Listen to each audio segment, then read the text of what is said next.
a vosotros, de Dios nuestro Padre y del Señor Jesucristo. Siempre orando por vosotros, dice el texto, damos gracias a Dios, Padre de nuestro Señor Jesucristo, habiendo oído de vuestra fe en Cristo Jesús y del amor que tenéis a todos los santos a causa de la esperanza que os está guardada en los cielos, de la cual ya habéis oído por la palabra verdadera del Evangelio, que ha llegado hasta vosotros, así como a todo el mundo, y lleva fruto, y crece también en vosotros desde el día que oísteis y conocisteis la gracia de Dios en verdad, como lo habréis aprendido de Epafras, nuestro consiervo amado, que es un fiel ministro de Cristo para vosotros, quien también os ha declarado vuestro amor en el Espíritu. Estos son los primeros 8 versículos del capítulo 1, que nos hablan precisamente de la verdad del Evangelio. El estudio lo vamos a hacer hasta el versículo 14, pero quiero puntualizar y señalar la razón por la cual Pablo, de manera introductoria en esta carta, apunta directamente al Evangelio de Cristo. El Evangelio de Cristo, como nos hemos dado cuenta, es aquel mensaje espiritual con las buenas nuevas de parte del Señor, que ya lo explicaremos, con el propósito de transformar al corazón de las personas y trasladarles de las tinieblas a la luz. Las Escrituras se refieren al Evangelio de diversas maneras. Por ejemplo, en Hechos capítulo 20, versículo 24, es el Evangelio de la gracia de Dios. También en Romanos 1:9 es el Evangelio de su Hijo. Primera de Corintios 9:12, el Evangelio de Cristo. Romanos 15:16 es el Evangelio de Dios. Segunda de Corintios 4:4 es el Evangelio de la gloria de Cristo. Efesios 6:15 es el Evangelio de la paz. Y Apocalipsis 14:6, el Evangelio eterno. También se llama la palabra verdadera en Colosenses 1:5, o la palabra de verdad en Efesios 1:13. Estas expresiones dieron origen al conocido enunciado, la verdad del Evangelio. Las personas lo utilizan para resaltar su credibilidad, y aunque algunas personas lo utilizan a menudo con ligereza, la verdad del Evangelio es una realidad, iglesia. El Evangelio que encontramos en el versículo 5, al final del verso, dice: a causa de la esperanza que os está guardada en los cielos, de la cual ya habéis oído por la palabra verdadera del Evangelio. Es la palabra griega evangelion, de la cual se deriva la palabra evangelizar, como lo que hicimos ayer. Su significado exacto es buenas nuevas. En el griego clásico se usó con frecuencia al hablar de las victorias logradas en batalla. El Evangelio, por lo tanto, consiste en las buenas nuevas de la victoria de Jesús sobre Satanás, sobre el pecado y sobre la muerte. Asimismo, las buenas nuevas de nuestra propia victoria sobre estos enemigos para siempre, gracias a Él, gracias a Cristo, porque en Cristo somos más que vencedores. En 1 Corintios 15, del versículo 1 al 4, nos ofrece a nosotros un breve resumen del contenido histórico del Evangelio, donde dice así: además os declaro, hermanos, el Evangelio que os he predicado, el cual también recibisteis, en el cual también perseveráis, por el cual asimismo, si retenéis la palabra que os he predicado, sois salvos, si no, creísteis en vano.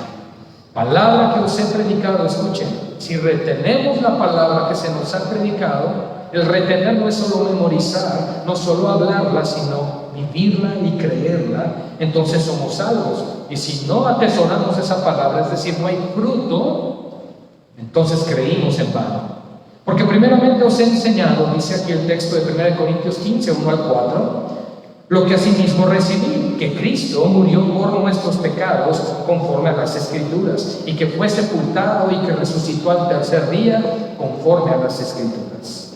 Así que el Evangelio consiste en las buenas nuevas de la muerte de Jesucristo para el perdón de todos nuestros pecados, amados hermanos, y de su resurrección de los muertos, para que todos los que crean en Él tengamos vida eterna. Así que esta gloriosa y sublime verdad exige por parte de los cristianos una respuesta acorde a la descripción del significado del Evangelio. En primer lugar, debemos proclamar las buenas nuevas siguiendo el ejemplo de Jesús de Mateo 4:23. Si Jesús no hubiese predicado el Evangelio porque estaba ocupado en sus actividades, ¿en qué momento se hubiera proclamado el Evangelio? De igual forma, si los apóstoles y los discípulos que subsecuentemente vivieron, si no hubieran tomado el tiempo para dedicar a la predicación del Evangelio, ¿cómo hubiera escuchado la gente la palabra del Señor? Pero bien nos lo enseña a nosotros la palabra de Dios en Romanos capítulo 10. ¿Cómo oirán si no les hablaren? Pero ¿cómo hablarán si no son enviados también? En primer lugar, por lo tanto, debemos hacer eso: proclamar el Evangelio, como lo hizo Cristo, el Evangelio de los apóstoles, el Evangelio de los profetas, el Evangelio de los evangelistas, los maestros y los creyentes de todas las épocas. En segundo lugar, hermanos, debemos defender la veracidad del Evangelio. Estos son elementos básicos de la vida del cristiano. Nosotros tenemos que proclamar el Evangelio, tenemos que defender la verdad del Evangelio, y Pablo se describe a sí mismo como alguien que está puesto para la defensa del Evangelio. Filipenses 1:16. Pedro le dijo a sus lectores en 1 de Pedro 3:15 lo siguiente: estad siempre preparados para presentar defensa con mansedumbre y reverencia a todo aquel que os demande razón de la esperanza que hay en vosotros. Esa palabra defensa es apología, de donde se desprende en tiempos modernos la apologética, la defensa de la fe. En tercer lugar, escuchen, si están tomando nota, me da mucho gusto, debemos trabajar con diligencia en la difusión del Evangelio. Por ejemplo, Pablo exhorta a los filipenses a permanecer firmes en Filipenses 1:27, combatiendo unánimes por la fe del Evangelio. No cada quien por su lado, sino en unidad, en una misma mente y en un mismo parecer. El Evangelio exige de nuestra parte, por lo tanto, disciplina y todo esfuerzo arduo. En cuarto lugar, debemos buscar la comunión con otros que comparten nuestra fe en el Evangelio. Hechos 2:42 nos dice que el fervor por la comunión fraternal caracterizó a la iglesia primitiva, diciendo que la iglesia se unía en la doctrina de los apóstoles y la predicación de la palabra del Señor, el partimiento del pan, etc. En Filipenses 1:3-5, por ejemplo, Pablo expresó con frecuencia su gratitud por quienes habían recibido el Evangelio. Y en quinto lugar, debemos estar dispuestos a sufrir por causa del Evangelio. Pablo exhortó a Timoteo, su discípulo, en 2 de Timoteo 1:8, escuchen por favor: no te avergüences de dar testimonio de nuestro Señor, ni de mí, preso suyo, sino participa de las aflicciones por el Evangelio según el poder de Dios. Bueno, en sexto lugar, debemos tomar todas las medidas necesarias para que nuestra vida no sea tropiezo para el Evangelio. ¿Escuchamos eso, iglesia? Debemos tomar todas las medidas posibles en nuestra vida y en nuestro contexto, tanto familiar como amistad, como laboral, el dar siempre un buen testimonio del Evangelio que hemos creído. En 1 Corintios 9:12, Pablo le dijo a los corintios que prefería ceder su derecho a recibir el justo pago por su ministerio para no poner ningún obstáculo al Evangelio de Cristo. Él dijo: ¿qué no acaso no tengo derecho de participar de esto? ¿Qué acaso no tengo derecho a tener una mujer como esposa? Pero en muchos aspectos él decidió voluntariamente negarse a ese derecho para no ser tropiezo a nadie. En séptimo lugar, nunca debemos avergonzarnos del Evangelio. Pablo dijo: porque no me avergüenzo del Evangelio, porque es poder de Dios para salvación a todo aquel que cree, al judío primeramente y también al griego. Romanos 1:16. Y en último lugar, mis amados, debemos saber que el Evangelio nos brinda todo el poder que necesitamos de parte de Dios. En 1 Tesalonicenses 1:5, Pablo escribe a esta iglesia lo siguiente: nuestro Evangelio no llegó a vosotros en palabras solamente, sino también en poder, en el Espíritu Santo. Algo que yo puedo ver hoy en la iglesia de Jesucristo es que falta el poder del Espíritu. Hay mucho conocimiento, pero hay mucho pecado a causa de que no hay comunión con el Señor. Hemos caído en una etapa fría, legalista. No me refiero a sendas antiguas, me refiero a la iglesia de Cristo.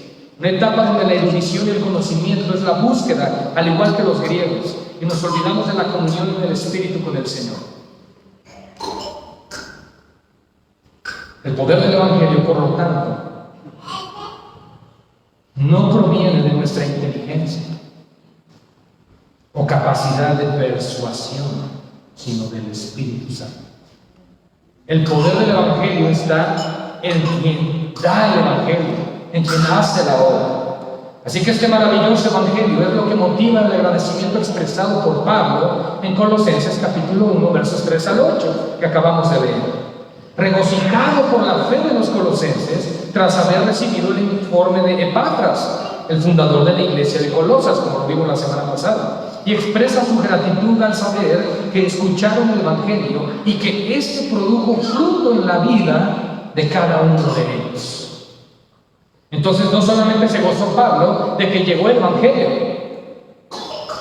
sino que hubo gozo en el apóstol Pablo porque el Evangelio trajo fruto.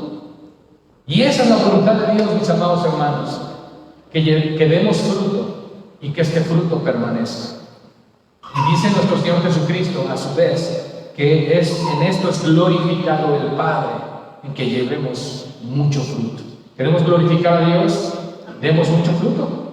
Seamos fructíferos en el Evangelio, que lo que hemos creído se ha puesto por obra en todo nuestro caminar. Después del saludo de los versículos 1 y 2, las palabras de Pablo en los versículos 3 al 8 sugieren 6 aspectos acerca del Evangelio. Y es que se recibe por la fe, es que produce amor, es que permanece en la esperanza, es que alcanza el mundo, es que lleva fruto, es que está arraigado en la gracia y se anuncia por las personas. Gloria al Señor por eso. Así que, mis amados, vamos a orar. Padre, queremos dar en esta noche a ti la gloria, la honra. Queremos darte muchas gracias por este pasaje que hemos de dar lectura, que hemos de aprender esta noche. Rogamos por tu consejo, tu dirección, tu guianza, tu revelación a nuestro corazón, para que seamos prontos no solamente a conocer, sino también a atender lo que tu palabra dice. Gracias, Señor, por la vida de mis hermanos que han dispuesto de su tiempo para crecer en ti, para crecer en el conocimiento de las Escrituras y para que estas Escrituras renueven nuestro entendimiento y nuestro corazón.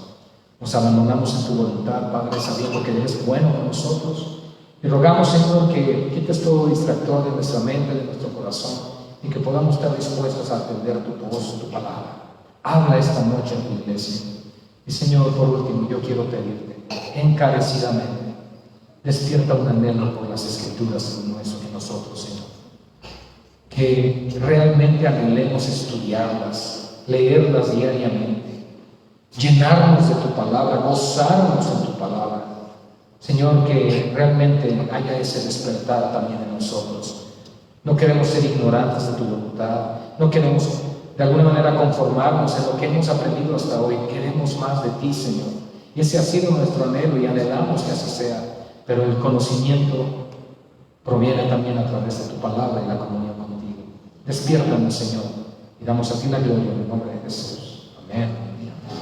Gloria al Señor. Ya leímos el versículo 1 al 8 y el versículo 9 al 14 para complementar la lectura dice así: por lo cual también nosotros, ¿quiénes? No, Pablo y Timoteo, desde el día que lo oímos, no cesamos de orar por vosotros y de pedir que seáis llenos del conocimiento de su voluntad en toda sabiduría e inteligencia espiritual, para que andéis el fruto como es digno del Señor, agradándole en todo, llevando fruto en toda buena obra y creciendo en el conocimiento de Dios, fortalecidos con todo poder, conforme a la potencia de su gloria, para toda paciencia y longanimidad, con gozo, dando gracias al Padre que nos hizo aptos para participar de la herencia de los santos en luz, el cual nos ha librado de la potestad de las tinieblas y trasladado al reino de su amado Hijo, en quien tenemos redención por su sangre, el perdón de pecados. Gloria al Señor, hermanos, por esta primera porción, esta sección de 14 versículos del primer capítulo de esta carta, porque nos deja ver, nos deja reconocer cuál era realmente la prioridad del apóstol Pablo, incluso estando en prisión. Nosotros hemos hablado de las carencias, lo precario que era la situación dentro de una prisión en aquellos tiempos. en una situación completamente deplorable, aunque hubo una ocasión donde también estuvo en una casa alquilada en Roma, ¿verdad? Que podemos de alguna manera presumir o pensar o especular que esta carta fue escrita desde ese lugar. Sin embargo, cualquiera que haya sido la situación, no es lo mismo estar libre que estar en prisión. Pero aún así, hermanos, el apóstol Pablo se goza y escribe, por lo tanto, en la salutación, versículos 1 y 2, esta carta de su propio puño y mano, diciendo: Pablo, apóstol o enviado de Jesucristo por la voluntad de Dios, y el hermano Timoteo. Pablo siempre acompañado de aquellos que nunca le olvidaron, que nunca se alejaron de él, incluso en sus prisiones. Llegó un momento donde él se sintió solo, incluso él llegó a decir que nadie estuvo en su primera defensa, pero el Señor estuvo con él. Así que, hermanos, ese es un recordatorio de que aún si dices: hey, no veo a nadie a mi alrededor, nadie está orando por mí, nadie está cuidando de mí, no te debes de olvidar que el sumo sacerdote, que es Cristo, intercede delante del Padre día y noche por tu propia vida. Así que, hermanos, nunca, escuchen por favor, nunca debemos sentirnos solos, nunca debemos sentirnos abandonados. Ahora, yo entiendo que la parte humana está de alguna manera diseñada con el propósito de tener comunión, de tener empatía, porque extrañamos, amamos, nos consolamos, nos abrazamos, nos reímos, nos frustramos, y pasan tantas cosas como iglesia y como cuerpo de Cristo que necesitamos vivir y que nos ayudan a sentirnos vivos, por decirlo así. Y el apóstol Pablo constantemente tuvo la poca esperanza de permanecer con vida. Pero a pesar de esa situación, él supo que el Señor nunca lo abandonó.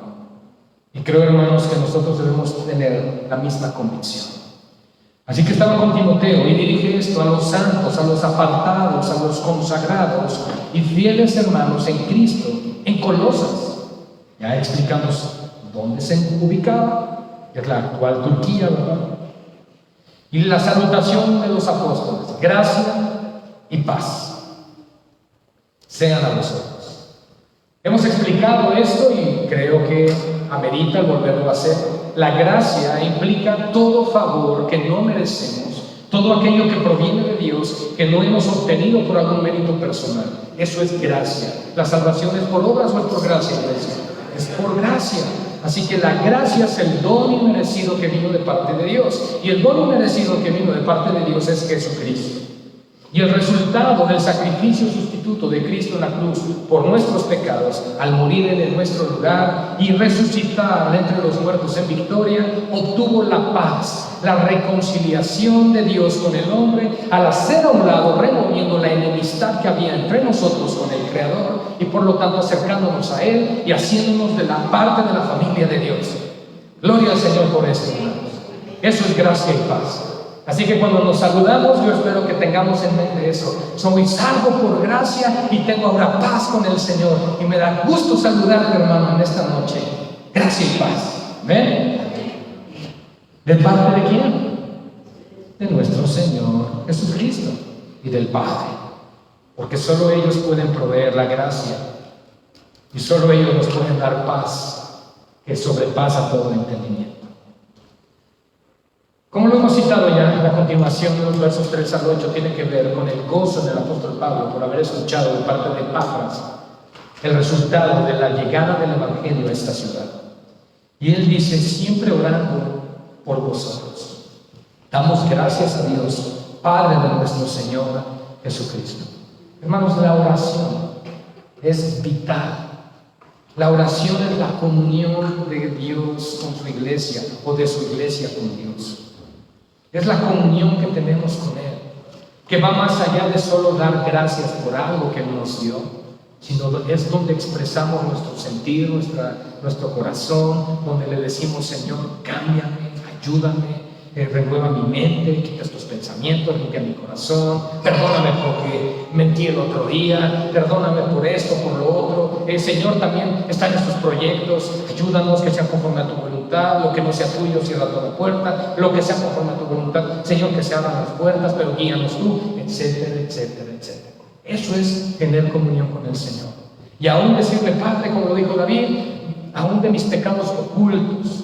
Esos pecados ocultos es incluso cuando pecas sin darte cuenta. O también pecados que están arraigados y que no has confesado y no te has apartado y no te has arrepentido. Puedes verlo de cualquier lado. El punto es, Señor, líbrame de eso. Debe de existir una constante comunión con el Señor a través de la oración. Y quiero puntualizar esto porque tenemos que incrementar la oración como iglesia. Tenemos que orar más. La reunión de oración de los días domingos debe estar llena. Y hay que orar al Señor para que así sea. Y para que los corazones sean movidos a eso. Para que entendamos como iglesia local, como congregación y de manera individual, como miembros del cuerpo de Cristo, la importancia de la oración. No podemos decir, Señor, la oración no me interesa, yo ya llevo lo del culto. Es menospreciar y despreciar al Señor a quien oramos. El gozo del apóstol Pablo, por lo cual da gracias solamente a Dios, es porque escuchó de la fe en Cristo Jesús, porque Él es el objeto de nuestra fe, y del amor que tienen los unos para con los otros, es decir, el amor que tienen hacia los santos, hacia los hermanos en Cristo. Fíjense lo que causó gozo en el apóstol Pablo. Me gozo de escuchar de parte de Epafras que el Evangelio ha llegado a ustedes y que tienen su fe puesta en Cristo, pero que además se manifiesta en el amor los unos por los otros. Hermanos, esto es maravilloso porque es la obra del Espíritu Santo dentro de la iglesia. Es la obra que el Señor está haciendo dentro de cada iglesia local y dentro de cada persona que es redimida por la sangre del Cordero. Un despertar genuino de amor los unos por los otros. Jesús fue muy claro y muy enfático. En esto se conocerá que son mis discípulos, que se amen los unos a los otros. Entonces, hermanos, nos debemos llegar a preguntar una cosa. ¿Debería existir una constante exhortación a que nos amemos? La respuesta es no.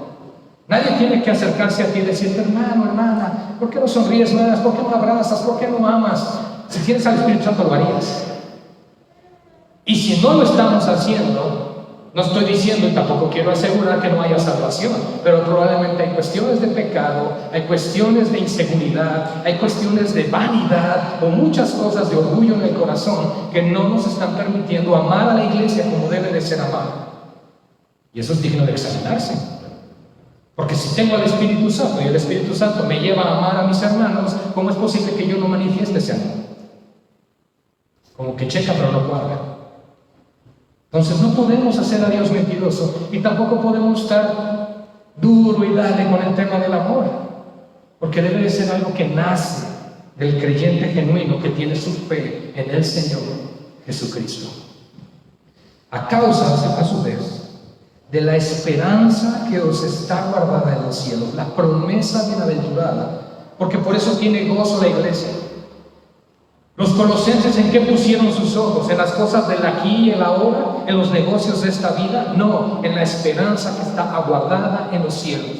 Por eso ellos aman a Dios, por eso aman a los hermanos, por eso tienen su fe en Cristo, por eso perseveran en la verdad. Porque pusieron sus ojos en el lugar correcto. Y creo que nos modela esto a nosotros, Hebreos 12:2, puestos los ojos en Jesús, el autor y consumador de nuestra fe. Ahí están nuestros ojos. En el capítulo 3 va a ser aún más profunda la enseñanza que el apóstol Pablo aborda acerca de esto, de dónde debe estar nuestra mirada. Pero aquí en el capítulo 1, la introducción simple y sencillamente nos está diciendo, esta iglesia era una iglesia que caminaba con gozo, con fruto, con esperanza, porque pusieron sus ojos en el Señor. Así que a causa de esta esperanza que está guardada en los cielos, de la cual han oído.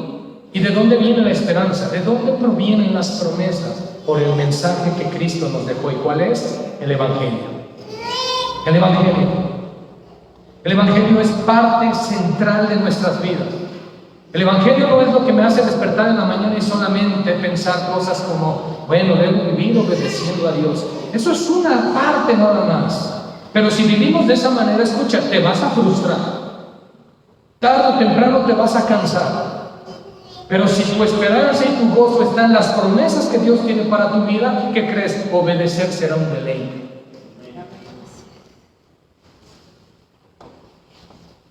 Porque ha llegado esta promesa a través de la palabra verdadera del Evangelio, que que ha llegado hasta vosotros. Estaba sorprendido Pablo porque en aquellos tiempos la tierra conocida era pues hasta Roma. ¿Se imaginan si Pablo viera hoy misioneros en Chile, en Argentina o en Alaska? Diría, estaría impresionado. Estaría impresionado de saber que existía este lado también. Pero en su tiempo, hermanos, para él fue motivo de gozo que el Evangelio seguía corriendo y seguía siendo proclamado. Y para nosotros debe de ser el mismo gozo que tuvo él. Señor, me gozo que tu palabra se predique. Aunque me vean feo, yo les hablo, Señor. Y así sucesivamente. Debe haber un deleite en el corazón de esto, porque Pablo se gozaba en que había llegado hasta ellos, así como a todo el mundo. Aclaramos ya el mundo conocido para Pablo y el mundo conocido en aquellos días. Y lleva fruto y crece. Aquí hay dos cosas, dos características del Evangelio del Señor Jesucristo. No solamente es un mensaje que se cree, es un mensaje que contiene promesas. Y por cuanto tiene promesas y es un mensaje vivo, dirían los pentecostales, es un mensaje rema, ¿verdad? Por cuanto es un mensaje que produce vida y es un mensaje que es palabra viva, que nos santifica, nos está diciendo aquí que hace dos cosas: da fruto y crece. ¡Wow! Fíjense en todas las verdades que nos está diciendo aquí el apóstol Pablo en 8 versículos con respecto al Evangelio. Entonces, por ejemplo, hermanos, cuando vamos a evangelizar o cuando estás predicando el Evangelio a un vecino, un pariente, un tío, un amigo, en el trabajo o con el grupo de la iglesia evangelizando, tú tienes que tener en mente esto: Señor, esta palabra que estoy predicando tiene promesas eternas y es una palabra que es verdad, y es una palabra que todo aquel que la crea será tuyo, se arrepentirá y vivirá para tu gloria. Y no solamente eso, Señor, sino que además verá fruto en su vida y crecerá en ti. ¡Wow! Qué diferente a decir, tengo que seguir hablando del Evangelio. Porque a veces menospreciamos esto. Pero lo que Pablo quiere dejarnos ver es lo relevante que es la predicación del Evangelio. Y es tan relevante que Cristo, cuando te salvó, te dejó en la tierra para eso. Si no, te aniquila al instante y te lleva a su presencia.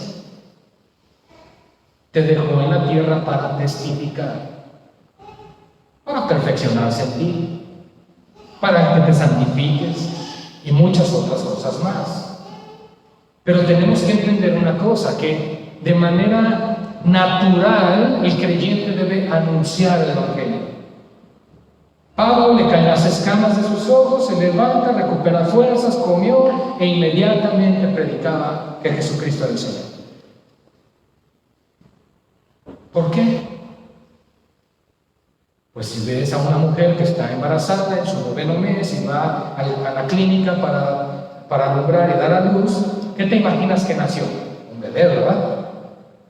Pues cuando un creyente nace de nuevo, ¿qué creen? Predica el Evangelio de la misma manera, de manera natural. Nosotros no podemos pensar que aquel que ha nacido de nuevo, que es una nueva criatura, no puede estar predicando el Evangelio como aquella mujer que de manera natural tuvo un parto y dio a luz a un bebé. Es un acto natural, es un acto que no se debe forzar incluso, y a veces ni a la fuerza. Pero el punto es, mis amados, y creo que esto es válido, que el que obedece, ese es el que ama a Dios. Y ojo, no estoy hablando de legalismo, no estoy hablando de salvación por obras, estoy hablando de cuestiones visibles ante los hombres. Pero el que obedece, ese es el que ama a Dios. ¿No dijo así el Señor Jesucristo? El que me ama guarda mis palabras y las pone por obra. Entonces nosotros no podemos decir, bueno, Señor, a lo mejor todavía no te ama tanto y por eso aún... Bueno, no, incluso decimos que aquellos que llegan por primera vez al Señor están en su primer amor, pero no te aman lo suficiente como para evangelizar. Qué chistosos somos. Para lo que nos conviene estamos en su primer amor, Y para lo que no nos conviene, no, es que aún como que no estoy preparado, es que no sé, no, pretextos. Entonces, mis amados, no podemos poner excusa a lo que la palabra de Dios dice. Este es el fruto del Evangelio cuando llega a una vida. ¿Cuál? Que da fruto y que crece. Y esto se goza porque sucede desde el día, dice el versículo 6, ¿desde cuándo, hermanos? Desde que oyeron y conocieron. Cuando alguien te predicó el Evangelio, escuchaste y conociste el mensaje de Dios. No necesitaste un seminario, un instituto teológico, no necesitaste congregarte unos años, ¿no? Aquí nos dice que el Evangelio da el fruto y el crecimiento desde que se oye y se cree. Gloria al Señor. Como lo habéis aprendido de Epafras, nuestro consiervo amado, consiervo aquí de Pablo y Timoteo, que es un fiel ministro de Cristo para vosotros. ¿Quién plantó esa iglesia? Epafras, quien plantó esa iglesia, quien también os ha declarado vuestro amor en el Espíritu. Así que no solamente había un amor entre ellos como iglesia, sino que había un amor por el cuerpo de Cristo en extensión. Gloria al Señor por eso. Por lo cual, ya da el giro, nos vamos dirigiendo hacia nuestra conclusión, más o menos. Por lo cual, también nosotros, y ya aclaramos que ese nosotros es Pablo y Timoteo, porque está escribiendo en primera persona, desde el día que lo oímos, es decir, desde que Epafras llegó y nos comunicó este suceso del Evangelio en Colosas, no cesamos de orar por vosotros. Hermanos, aquí hay otra necesidad que es latente, ¿ok? Ya está la congregación, ya están los creyentes, ya hay pastor, ya hay servidores, cualquiera diría, ya está puesta la iglesia. Pero el apóstol Pablo dice, no podemos descuidarnos y tenemos que orar. Y por eso, hermanos, nosotros tenemos que orar intensamente por la iglesia en donde nosotros nos reunimos, por los que nos rodean, porque aquí nos puso el Señor. Podemos orar por toda la iglesia, sí, pero también tenemos que estar orando por nuestra iglesia local, para que el Señor nos guarde, nos libre de enemigos de la cruz, de falsas doctrinas, de pecado, ¿verdad? Esa debe ser nuestra continua oración como iglesia. Señor, protégenos, Padre, guárdanos. Orar por Daniel en Tenango, orar por los hermanos en Pachuca. Señor, que tu palabra vaya con ellos. Orar por mí, hermanos, como pastor de la congregación, que nos guarde cada vez que vamos cada domingo a Pachuca también. Todo ese tipo de cosas son cosas que tenemos que estar orando unos por otros. Y no solamente como desentendernos de lo que está pasando en la iglesia local. Hermanos, porque somos un cuerpo, somos una familia.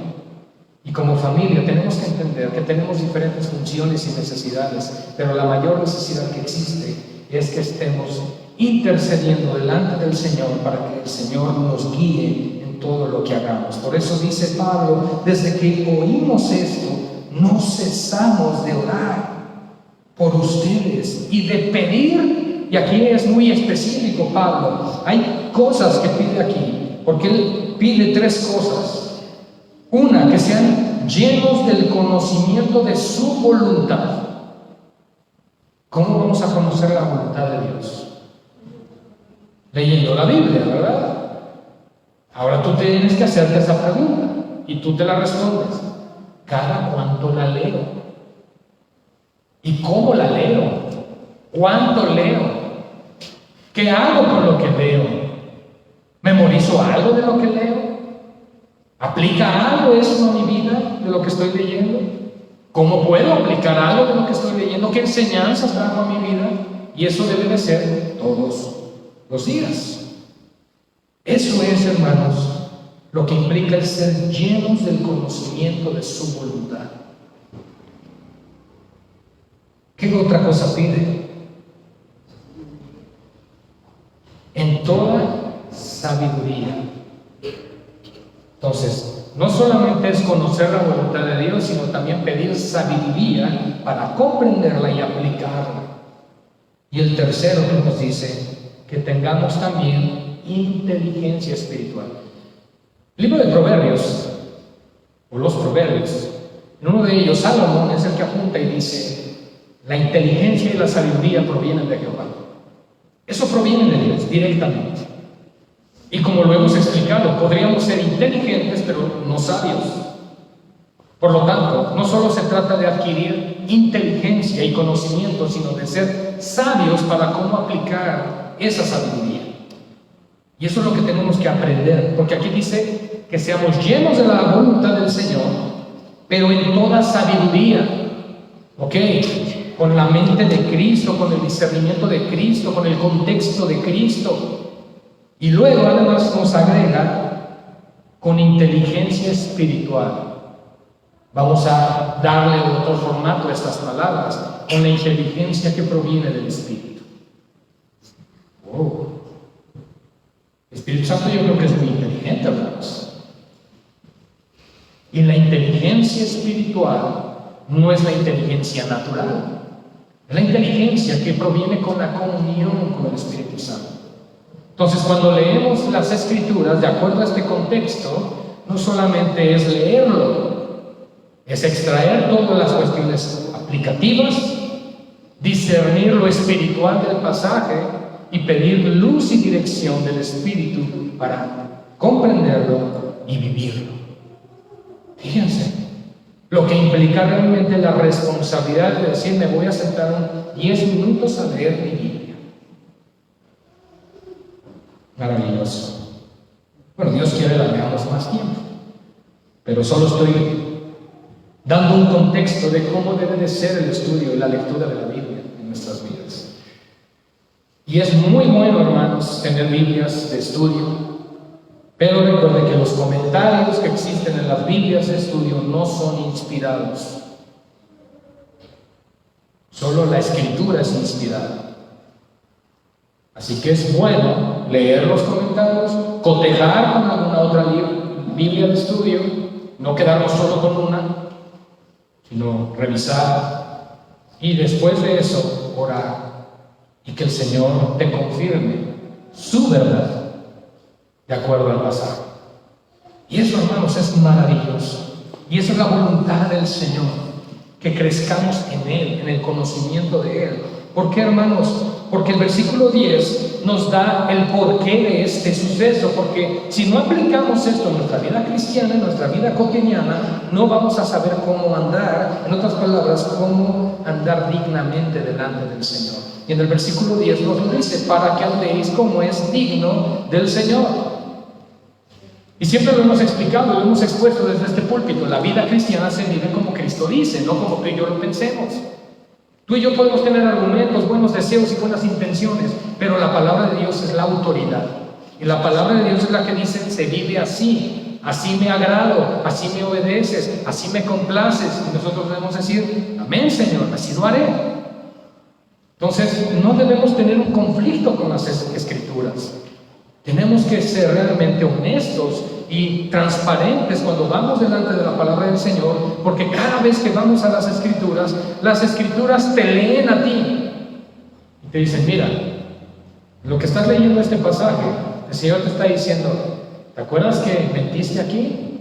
¿Te acuerdas eso que omitiste por acá? ¿Te acuerdas ese mal sentimiento que tuviste esa vez? ¿Te acuerdas que hoy en la mañana no me honraste con esto? Ay.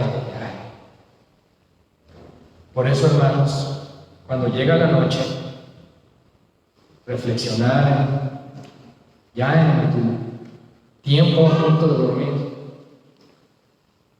antes de que finjas que estás dormido, te pones a pensar, a reflexionar, a meditar en tu día.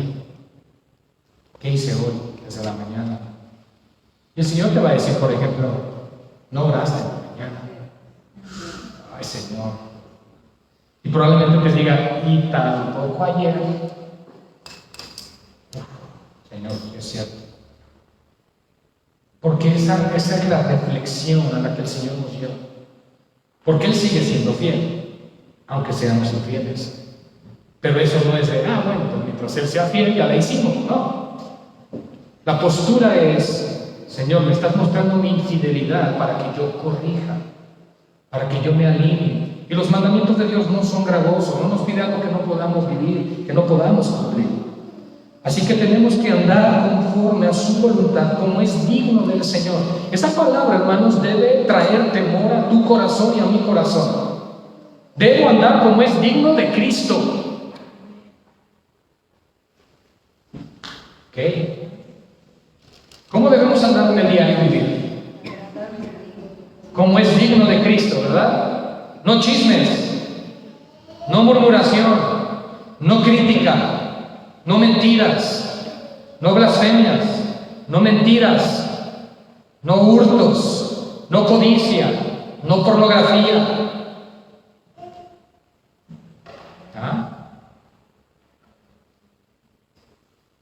Y la lista sigue. Eso es andar como es digno del Señor. Pero escuchen, Pablo está orando a Dios para que la iglesia no se pierda de esto.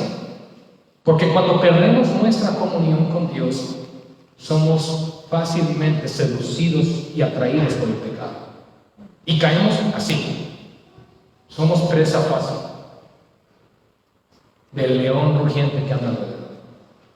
Pero cuando estamos en esa comunión, cuando sabes cuál es la voluntad del Señor, como también lo dijo Pablo a los Efesios, antes bien sean entendidos de cuál es la voluntad del Señor, ¿qué pasa? Sí, van a venir esos pensamientos, mis amados hermanos. Todos aquí somos tentados, la diferencia es qué hacemos con la tentación.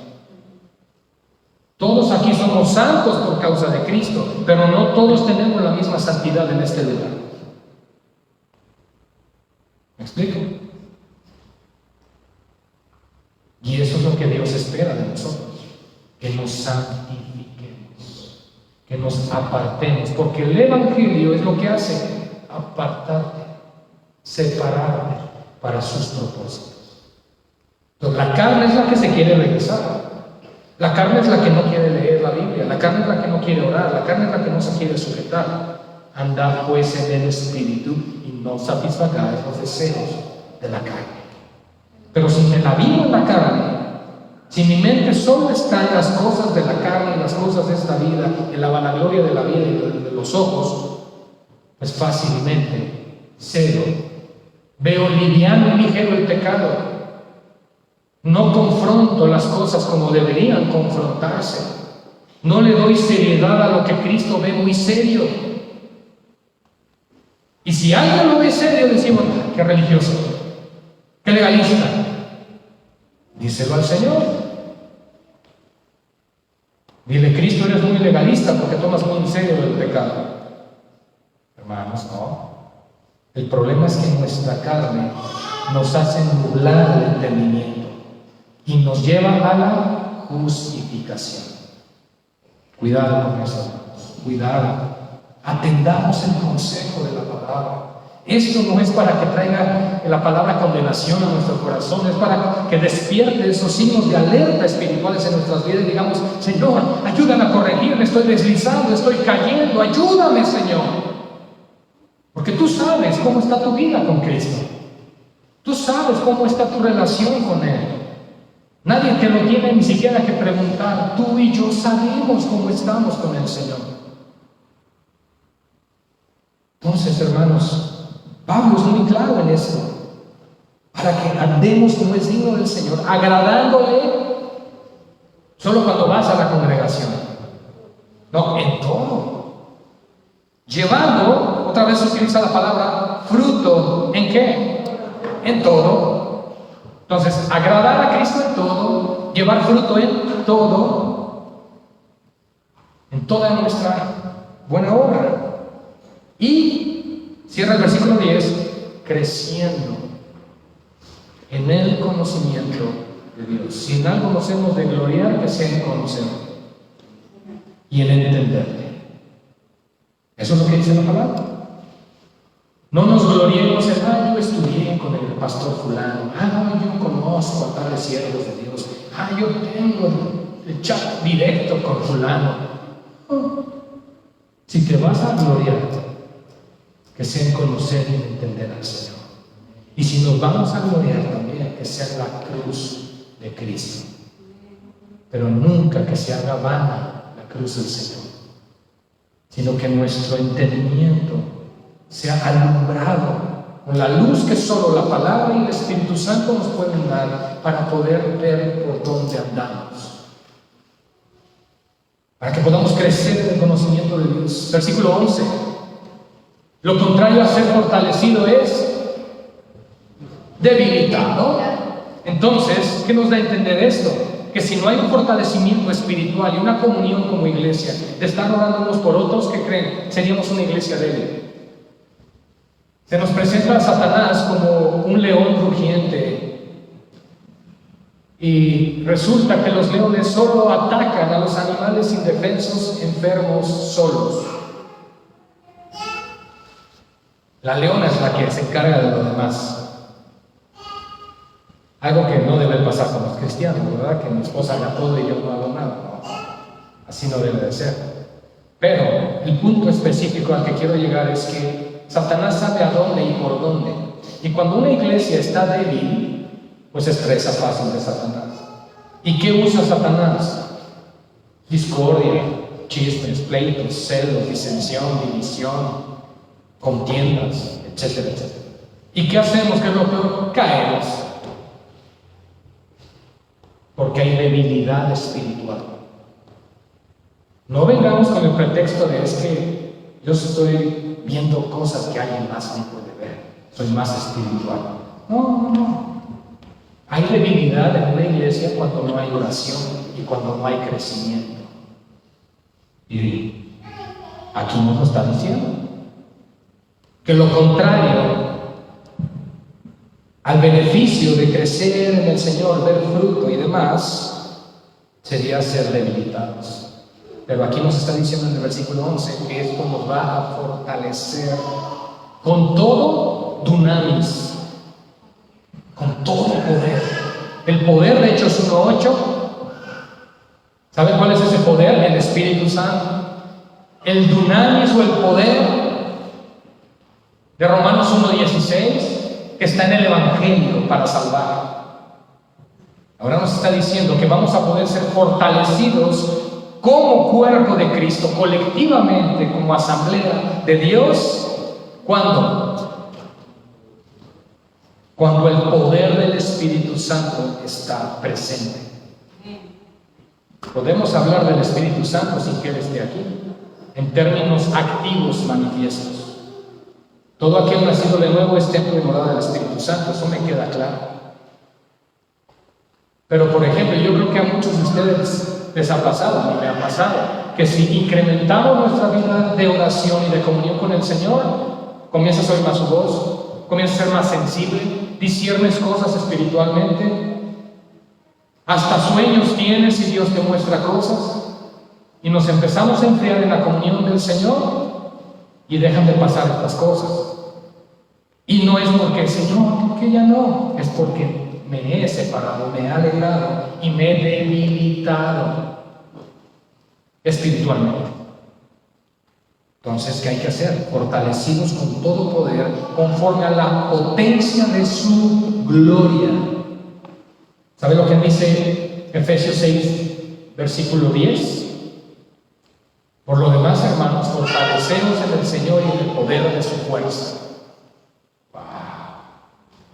Entonces, no son tus fuerzas, no es cuántas ganitas le echamos en ese sentido, es cuánto sometimiento hay al Espíritu Santo, cuánta oración hay en el Señor, cuánto estudio hay en el Señor, y entonces el Señor nos fortalece.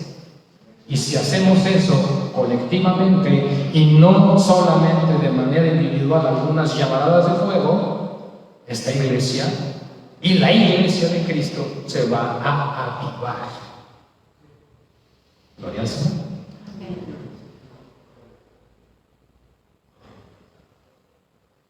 Para toda paciencia y longanimidad. El poder esperar y el poder aguardar en la voluntad del Señor. Porque cualquiera de nosotros puede decir, bueno, ya estamos bien fortalecidos, bien llenos del Señor, pero el Señor sigue las pruebas, siguen las dificultades. Es más, te aseguro que hasta vienen más. Pero ¿qué está haciendo el Señor? Benditas sean las pruebas porque producen paciencia. Pero las vas a enfrentar diferente porque estás fortalecido en el Señor. Imagina por un momento que estás en el campo misionero. Estás en un lugar recóndito donde apenas si puedes sobrevivir con lo que te manda tu iglesia. ¿Qué diferencia podría haber entre que lleves una vida de oración o no la lleves? Totalmente. Completa diferencia. Porque aunque no llegara el recurso, tendrías gozo en el Señor y estarías siendo fortalecido en Él. Porque tu proveedor es Él y no tu iglesia. ¿Me explico? Entonces el punto es, desde que estamos viendo este capítulo 1, es el enfoque, ¿dónde están puestos mis ojos? Y hace mucho énfasis Pablo en sus cartas, puestos solamente en Jesús, en Cristo. Y Jehová Dios, Jehová Padre, lo dice desde el Antiguo Testamento. Mirad a mí y sed salvos todos los términos de la tierra. Así que podemos dar entonces gozo, versículo 12, con gozo podemos dar, ¿qué, hermanos? Gracias al Padre que nos hizo aptos en Cristo, por supuesto, para participar de la herencia de los santos en luz. Que los beneficios del Evangelio, para todos aquellos que se hacen partícipes o copartícipes con Él, será la herencia que es Cristo y toda la gloria eterna con Él. Entonces, hermanos, tenemos que tener nuestra mirada más allá de este mundo y de esta tierra y de lo que tenemos frente a nuestros ojos, porque lo que tenemos aquí es perecedero y lo que Cristo tiene es eterno. Hay una gran diferencia. Así que podremos dar gozo siempre a Dios el Padre, con gozo a Dios el Padre que nos hizo aptos para participar, nos incluye, nos hace parte de su familia. Que eso te recuerde cada mañana, el Señor me ha hecho parte de su voluntad, de sus propósitos y de sus planes. Porque Él, versos 13 y 14, porque Él nos ha librado, hermanos, de la potestad de las tinieblas, de la autoridad, del dominio, del control que tenían las tinieblas, es decir, el pecado, sobre nuestras vidas. Porque la Biblia enseña que eres hijo de Dios o eres hijo del diablo. No hay huérfanos. O somos hijos de Dios o somos hijos del diablo. Porque o hacemos la voluntad de Dios o hacemos la voluntad del diablo. El cual entonces nos ha librado de la potestad, nos ha librado de aquello que tenía autoridad legal sobre nosotros. Porque recuerda que redimir es comprar en términos de rescate, como pagar una fianza. Eso es lo que hizo. La ley demandaba un precio, tu vida. Ni siquiera es unos años en el infierno, no, es tu vida. Y Cristo se dio en tu lugar. Él redime, Él paga, Él compra con su sangre, te rescata y me rescata del mercado de esclavos y nos da ahora la potestad de ser hechos hijos de Dios. ¿Qué dice Juan 1:12? Que a los que le recibieron nos dio la potestad de ser hechos hijos de Dios. Entonces, nos trasladó de la potestad de las tinieblas para ya no estar bajo ese yugo de opresión y autoridad, para estar ahora bajo otro yugo de autoridad, que es el señorío de Cristo. Somos dulos de Cristo, esclavos de Cristo. Hay cristianos que piensan que no son esclavos, que son libres. Si Dios nos ama tanto, ¿cómo que somos esclavos? Si Él nos ha hecho libres. No, la Biblia enseña que somos esclavos de Cristo. Pero es una esclavitud no de opresión, no de yugo, Él no es un tirano, sino una esclavitud en amor, en compasión, donde Él nos ama, donde Él nos consuela, donde Él nos ministra, donde Él nos sostiene. Qué gran diferencia. lo que hacía el diablo con nosotros. Ahora bien, hermanos, el diablo y la carne, ¿verdad? Y nos ha trasladado al reino de su amado Hijo. Versículo 14, en quien tenemos redención por su sangre. Lo explicamos ya.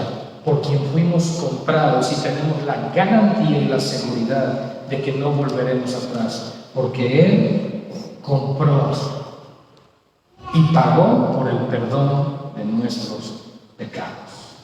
Solo a Cristo gloria, hermanos. Vamos a orar. Precioso Señor, queremos darte gracias en esta noche. Sobre todas las cosas por este precioso Evangelio, la verdad del Evangelio. Las verdades que revelan tu verdad, tu voluntad, por encima del engaño y la mentira que este mundo promueve. Este mundo tiene agendas siniestras. Este mundo se mueve de manera acelerada para corromper y destruir a la humanidad. Pero aquellos que son tuyos, Señor, sabemos que no serán engañados. Padre, ayúdanos como iglesia a ser diligentes y poner en práctica esto que aprendimos hoy. Señor, podemos darnos cuenta que tú instruiste e inspiraste al apóstol Pablo a escribir esto, porque consideras importante que tu iglesia tenga esta comunión contigo. Señor, ayúdanos a entender esa parte, que no es lo que dice Pablo, es lo que dices tú, que estás hablando a tu iglesia, que nos estás diciendo: crece en mí, búscame a mí, agrádame a mí, permanece en mí, y entonces tú cuidarás y protegerás nuestras vidas. Aún al punto, Señor, como dice el mismo apóstol Pablo, que tú nos guardarás y el maligno no nos toca. Señor, pero aún queremos pedir perdón delante de ti en esta noche si hemos descuidado nuestra comunión contigo. Perdónanos, Señor, si no hemos sido humildes delante de ti. Perdónanos si ha habido un corazón engreído, soberbio, altivo, pensando que como vivimos te agradamos. Pero tú nos has dejado ver hoy, Señor, que no es así, que tenemos que continuar creciendo, buscando más y más, Señor, el estar cerca de ti. Señor, como lo dijiste acerca de Israel en el Antiguo Testamento, oramos porque derrames espíritu de oración en esta iglesia. Señor, que nos ayudes a ser una iglesia de oración, que tengamos en alta y gran estima la reunión de oración de la iglesia. Ciertamente los reformadores, los puritanos, Señor, nos dejan ver en sus escritos que algo que caracterizó esos movimientos era el tener en gran estima la reunión de oración. Señor, ayúdanos a reformarnos en eso también, a no pretender que no es importante. Señor, es tu día, es el día del Señor. Tenemos que disponernos para ti, para agradarte a ti en todo lo que hagamos. Señor, ayúdanos a que como iglesia podamos agradarte en esta área. Yo te ruego, Señor, que nos ayudes como congregación. Señor, que aquellos que no vienen por pereza, por no prepararse desde una noche antes, por cualquier situación, Señor, tú pongas en sus corazones, produzcas el querer como el hacer. Señor, porque también entendemos que esto no es algo que nosotros podamos forzar. Debe ser algo natural en aquellos que te aman y que anhelan tu presencia. Señor, es reunirnos como iglesia, es estar reunidos en tu nombre, tu cuerpo, tus redimidos, Señor, con quienes pasaremos la eternidad. Señor, queremos adorarte y honrarte y glorificarte a ti. Permítenos, Señor, que como iglesia local, junto con nuestros hermanos en Tenano, en Pachuca, Señor, podamos crecer en estas cosas. Equípanos, Señor, con tu gracia y danos más amor por ti, más amor por tu iglesia. Nos abandonamos en tu voluntad y gracias una vez más por esta preciosa palabra, porque es tu palabra, Señor. En el nombre de nuestro Señor Jesucristo. Amén y amén. Gloria al Señor. Pues a Dios sea la gloria, hermanos. Gracias y paz. Que pasen buena noche.